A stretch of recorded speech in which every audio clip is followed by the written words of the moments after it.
विवाद क्यों था? तुम्हारे नजर में विवाद है, ऐसे किस चीज में विवाद था यहाँ पर?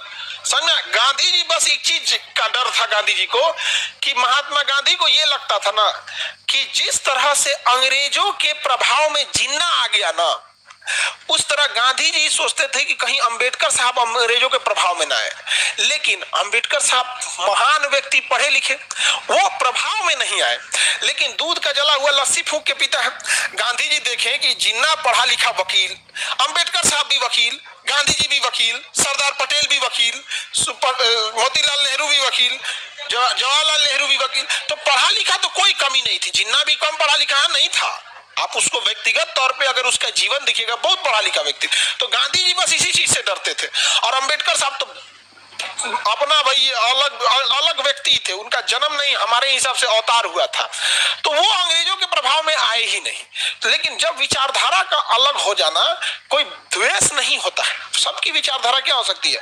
अलग अलग हो सकती है, काम करने का तरीका अलग अलग हो सकता है। समझ में आ गया कि नहीं? लेकिन कोई चीज, अब जैसे देखिएगा ना, लड़की सब कहती है हम ही लोग को खाली बोलते रहते हैं। समझ में आ गया कि नहीं आ गया?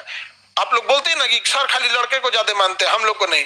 जबकि रियलिटी में देखिएगा ना, इतना जितना सेफ्टी से आपको क्लास में ले जाया जाता है, चाहे गेट के बाहर, चाहे कहीं भी किसी अन्य संस्था में, देखिए आप घर में जितना सुरक्षित नहीं होंगे, यहाँ पर है। चाहे कितना बड़का आ जाए ना, यहाँ पे कोई नौटंकी कर देना तो यहीं पे 8 फीट नीचे नहीं समझ में आया यहाँ पे। लेकिन हर सबका काम करने का तरीका अलग होता है यहाँ पे। चाहे कोई कितना बड़ा घर का हो, तुम आओ हम दिखाते हैं तुमको क्या होता है यहाँ पे। समझ में आया?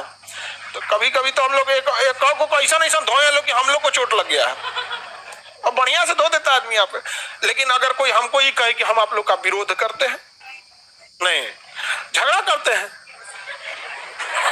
नहीं करते हैं। आप हमारी बड़की बहनिया से हम कितना दूर है वो बताइए? उतना बर्फ पड़ता है तब वो दिमाग खौलल रहता है उसका, जहां है उसका बर्फ बहुत पड़ता है लेकिन झगड़ा खत्म होता है नहीं।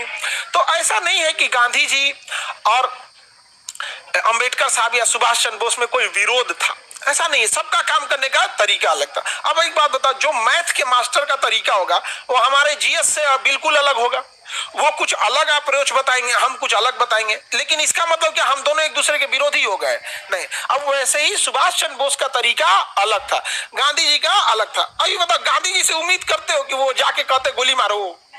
नहीं। सुभाष चंद्र बोस से उम्मीद करते हो कोई एक तमाचा मारे तो दूसरा दे दो? सुभाष चंद्र बोले मारा कैसे? मारे से पहले मार दो मारे से पहले मार दो। समझ में आ रहा है कि नहीं आ रहा है?